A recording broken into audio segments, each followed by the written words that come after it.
Underground রাজনীতি থেকে তারা বের হয়ে আসবে। গোপন সংগঠনের অনেক আমরা জানি না যে কারা তাদের কর্মী। সবাই যেটা সন্দেহ করছে যে এদের অধিকাংশ ছাত্রলীগ করতো, যে অধিকাংশ হলো ছাত্রলীগের নেতাকর্মী ছিল, সোশ্যাল মিডিয়ায় তারা অপতথ্য করে লিপ্ত রয়েছে। আসসালামু আলাইকুম রহমতুল্লাহ। প্রিয় দর্শক, ছাত্রদল সভাপতি রাকিব ভাই সে 5 আগস্টের পর থেকে এই পর্যন্ত অযাচিত ইসলামী ছাত্র শিবিরকে নিয়ে একের পর এক তিনি বক্তব্য দিয়ে যাচ্ছেন।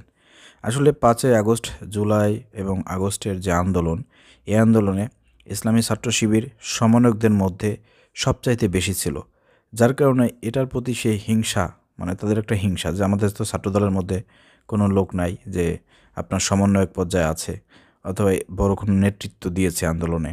তো এই ব্যর্থতা, তাদের যে ব্যর্থতা, যে জুলাই আগস্টে তারা সেভাবে অংশগ্রহণ করতে পারে না, এই ব্যর্থতাটা তারা ঢাকার জন্য ইসলামী ছাত্র শিবির যেহেতু সমন্বয়কদের মধ্যে বেশি ছিল এবং সব জায়গায় নেতৃত্ব জায়গায় তারা ছিল, তো এই জন্য তারা তাদের ব্যর্থতা ঢাকার জন্য ছাত্র শিবিরকে তারা একের পর এক দোষারোপ দিয়ে যাচ্ছে। ছাত্র শিবিরকে বলা হচ্ছে তারা নাকি আন্ডারগ্রাউন্ডের থেকে রাজনীতি করেছে এতদিন, এবং এখনও নাকি আন্ডারগ্রাউন্ডের থেকেও নাকি রাজনীতি করতেছে, এবং তারা বিভিন্ন সময় বলার চেষ্টা করতেছে যে ছাত্র শিবির এতদিন ছাত্রলীগের কর্মী হিসেবে তারা বিভিন্ন হলে ছিল, ক্যাম্পাসে ছিল, বিশ্ববিদ্যালয়ের মধ্যে ছিল। দেখেন রাকিব ভাই, এই ধরনের কথাবার্তা বলে জুলাই আগস্টে যে আপনাদের ব্যর্থতা, সেটা ঢাকা যাবে না। আর জুলাই আগস্টে যে ইসলামী ছাত্র শিবির তারা কী ভূমিকায় ছিল এবং পরবর্তীকালে দেশ স্বাধীন হওয়ার পরে দেশের ছাত্র জনতা বিভিন্ন বিশ্ববিদ্যালয় ক্যাম্পাসে ছাত্র শিবিরকে কীভাবে সবাই গ্রহণ করতেছে এবং সারা বাংলাদেশ বুঝে গিয়েছে যে ইসলামী ছাত্র শিবির কী জিনিস, তারা কিভাবে এই হাসিনা সরকারকে পতন ঘটিয়েছে। অতএব তাদের বিষয়ে জনগণ সজাগ আছে, দেশের সবাই জানে যে ছাত্র শিবির কী জিনিস। আপনি যত ছাত্র শিবিরকে ওই আন্ডারগ্রাউন্ডের দল, আন্ডারগ্রাউন্ডের থেকে রাজনীতি করে, ছাত্রলীগের সাথে মিশেছিল, এইসব কথাবার্তা বলে কিছুই করতে পারবেন না। এটা শুধু আপনি বয়ান ক্রিয়েট করতেছেন যাতে মিডিয়ায় প্রচার হয়, আপনি যাতে ভাইরাল হন। প্রিয় দর্শক, এই কথাগুলো কেন বলেছে জানেন? ছাত্র শিবিরকে নিয়ে কথা না বললে পারে কেউ কথা শোনে না, মিডিয়া ওইভাবে প্রচার করে না। রিসেন্টলি যদি আপনারা দেখেন যে এই ছাত্রদল তারা একটা বৈঠক করেছে, 28টা ছাত্র সংগঠনের প্রতিনিধিদেরকে নিয়ে তারা একটা একটা বৈঠক করেছে, কিন্তু সেখানে বাদ গিয়েছে কারা? বৈষম্য বিরোধী ছাত্র আন্দোলন বাদ গেছে আর শিবির বাদ গিয়েছে, তাদেরকে দাওয়াত দেয় নাই। অথচ আমরা গত কয়েকদিন আগে দেখলাম জাহাঙ্গীরনগর বিশ্ববিদ্যালয়, সেখানে সমন্বয়ক হাসানাত আবদুল্লাহর নেতৃত্বে সেখানে শিবির, ছাত্রদল, ছাত্র ইউনিয়ন আরও অন্যান্য আপনার যত ছাত্র সংগঠন ছিল তাদের প্রতিনিধিদেরকে নিয়ে সেখানে আপনার সবাই একসাথে হাতে হাত রেখে, কাঁধে কাঁধ রেখে তারা ওইখানে ঐক্য করেছে। আগামীতে জাতীয় ঐক্যর জন্য তারা ঘোষণা দিয়েছে। আবার পরবর্তীকালে দেখলাম যে ছাত্রদল তারা 28টি সংগঠনকে নিয়ে ঐক্য হচ্ছে, কিন্তু ছাত্রদল সেখানে ছাত্র শিবির বাদ গেছে, আপনার বৈষম্য বিরোধী ছাত্র আন্দোলন সেখানে বাদ গিয়েছে। চিন্তা করে দেখেন, এই যে 5 আগস্টের পরে বৈষম্য বিরোধী ছাত্র আন্দোলনকে বাদ দিয়ে ছাত্রদল, ছাত্র ইউনিয়নের সাথে মিলে অন্যান্য আপনার ভুইভোর সংগঠন, যাদের কোনো অস্তিত্ব নাই, যাদের একটা আন্দোলন করার মতন কোনো ক্ষমতা নাই, তাদেরকে নিয়ে ঐক্য করে সেখানে শিবির বাদ যায়, বৈষম্য বিরোধী ছাত্র আন্দোলন বাদ যায়, এটা মেনে নেওয়া যায়? দেশের মানুষ কীরকম দেখতেছে? আসলে এটা কার নির্দেশে হচ্ছে? বিএনপির কেন্দ্রীয় কমিটির নির্দেশে হচ্ছে নাকি তারেক রহমানের নির্দেশে হচ্ছে? এটা কিন্তু আমরা জানি না। কি তারেক রহমান কি এগুলো দেখতেছে না? তারেক রহমান তো উচিত, ছাত্রদল ছাত্রদল তো ছাত্রদল তো তারা বলে থাকে যে তারেক রহমান তাদের অভিভাবক। তো অভিভাবক হিসেবে এই যে বৈষম্য বিরোধী ছাত্র আন্দোলন, আপনারা এই দেশকে যারা স্বাধীন করলো, যাদের নেতৃত্ব স্বাধীন হইলো এই দেশটা, আপনারা এই যে এখন সমাবেশ করার সুযোগটা পেলেন, তারেক রহমান মুক্তি হলো, তার মামলা খালাস হচ্ছে, খালেদা জিয়া মুক্ত হলো, আপনারা যে এই যে পথে ঘাটে বিভিন্ন জায়গায় সমাবেশ করে বেড়াচ্ছেন, বক্তব্য দিচ্ছেন ওপেনে, কাদের জন্য হয়েছে? এই বৈষম্য বিরোধী ছাত্র আন্দোলনের নেতৃত্বই তো পাইছেন আপনারা, এই দেশটা স্বাধীন পাইছেন, কথা বলার সুযোগ পাইছেন। সেই যারা এই কাজটা করলো তাদেরকে আপনারা ভুলে গেলেন, তাদেরকে এখন অস্বীকার করতেছেন, তাদেরকে আপনারা এখন বৈঠকে রাখেন না, তাদেরকে বাদ দিয়ে আপনারা বৈঠক করেন। আপনার কতটা অকৃতজ্ঞ, কতটা নিমক হারাম, এটা দেশের মানুষের কাছে স্পষ্ট হয়ে যাচ্ছে।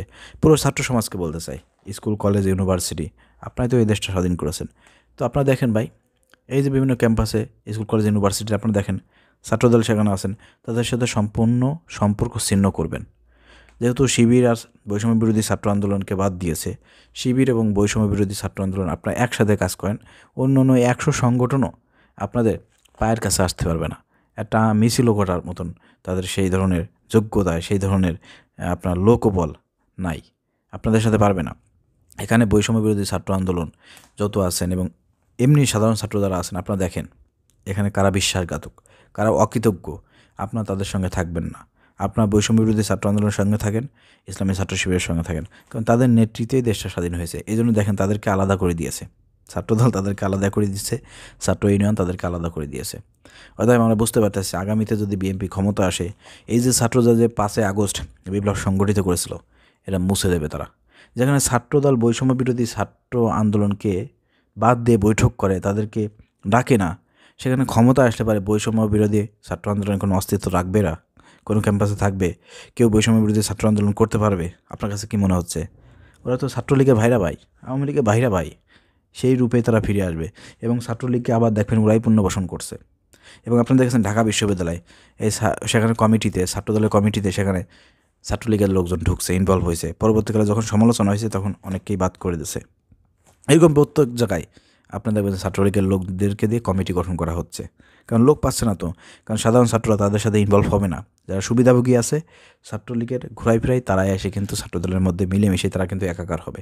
এই জন্য আপনার সিদ্ধান্ত নেন আগামীতে আপনারা জামাত ইসলামকে ক্ষমতা আনবেন নাকি বিএনপিকে ক্ষমতা আনবেন। জামাত ইসলামকে ক্ষমতা আনলে পরে আপনাদের একটা লাভ আছে যে জামাত ইসলাম আপনাদেরকে এই পর্যন্ত স্বীকৃতি দিচ্ছে, আপনাদের পারসেপশনটা কি, আপনাদের চাহিদাটা কি, আপনাদের যে আপনার ইয়েটা আছে, এটা কিন্তু জামাত ইসলাম সবসময় স্বীকার করে যাচ্ছে। এবং জামাত ইসলাম কিন্তু স্পষ্ট ভাষায় বলছে যে এই আন্দোলনে আমরা সক্রিয়ভাবে অংশগ্রহণ করলেও, সমন্বয়কদের মধ্যে আমাদের লোক থাকলেও, এরপর আমরা এর কৃতিত্ব আমরা সবসময় দিয়ে থাকি বৈষম্য বিরোধী ছাত্রদেরকে, আমরা কখনো এটার কৃতিত্ব বহন করি না। অথচ বিএনপি ছাত্রদল দেখেন তারা নিজেদের আমাদের এত মরছে, আমরা করছি হ্যান ত্যান, নিজেদেরকে বড় করে দেখানোর চেষ্টা করতেছে। যদিও যে দেশের জনগণ এটা বিশ্বাস করে না, দেশের জনগণ এটা ভালো করে জানে। এবং বিএনপির অনেক লোকই এখন কয়েকদিন আগে আমার একজন ফোন দিয়ে বলছে যে ভাই এই যে হাসিনাকে পতন করেছে কারা, জামাত শিবির করছে। এখনও অনেকেই কিন্তু বলতেছে, অনেকেই জানে। তো যাই হোক, আসলে প্রিয় দর্শক আপনারা বুঝতে পারতেছেন ছাত্র জনতা যারা আছেন, আমি আপনাদেরকে বলতে চাই আপনাদের চোখের সামনে এই ধরনের কর্মকাণ্ড ঘটতেছে, আপনারা কী সিদ্ধান্ত নেবেন আপনাদের ডিসিশনের উপর সামনে কিন্তু আগামীতে আপনারা দেখা যাবে যে ক্ষমতায় আসবে, আপনাদের ম্যান্ডেট যারা পাবে তারাই কিন্তু ক্ষমতায় আসবে। সেই জায়গা থেকে আপনারা জামাতকে ক্ষমতায় আনবেন নাকি বিএনপিতে ক্ষমতায় আনবেন, আপনারা সিদ্ধান্ত করুন। কারা ক্ষমতা আসলে পারে আপনাদের ভালো হবে, আপনাদের অস্তিত্ব টিকে থাকবে, আপনাদের এখন চিন্তাভাবনার সময় এসেছে। এই যে আগামীতে যে আপনার প্রত্যেকটা বিশ্ববিদ্যালয়ে যে ছাত্রদের সংসদ নির্বাচন হবে, ওই নির্বাচনে বৈষম্য বিরোধী ছাত্র আন্দোলন, ইসলামী ছাত্র শিবির, আমি বলতেছি আপনাদের যেহেতু আলাদাই করে দিয়েছে, আপনারা ঐক্যবদ্ধভাবে আপনারা এই নির্বাচনগুলো করেন। দেখেন আপনাদের সাথে ছাত্ররা আছে, ছাত্ররা আপনাদেরকে নির্বাচিত করবে। এখানে যদি আপনারা পরাজিত হন, পরবর্তীকালে কিন্তু বৈষম্য বিরোধী ছাত্র আন্দোলন আপনাদের নাম নিশানা কিন্তু ছাত্রদল লাগবে না। ছাত্রলীগ যেরকমভাবে ছাত্র শিবিরকে নিষিদ্ধ করেছিল, পুরো ক্যাম্পাসে সব জায়গায় ছাত্র শিবির ওপেনে কাজ করতে পারে নাই, তাদেরকে পলায় কাজ করতে হয়েছে, কৌশল অবলম্বন করে কাজ করতে হয়েছে, তখন কিন্তু আপনাদের অস্তিত্ব থাকবে না, হিসাব নিকাশ করে কাজ করেন। আশা করি বুঝতে পারছেন। ধন্যবাদ। আসসালামু আলাইকুম রহমতুল্লাহ।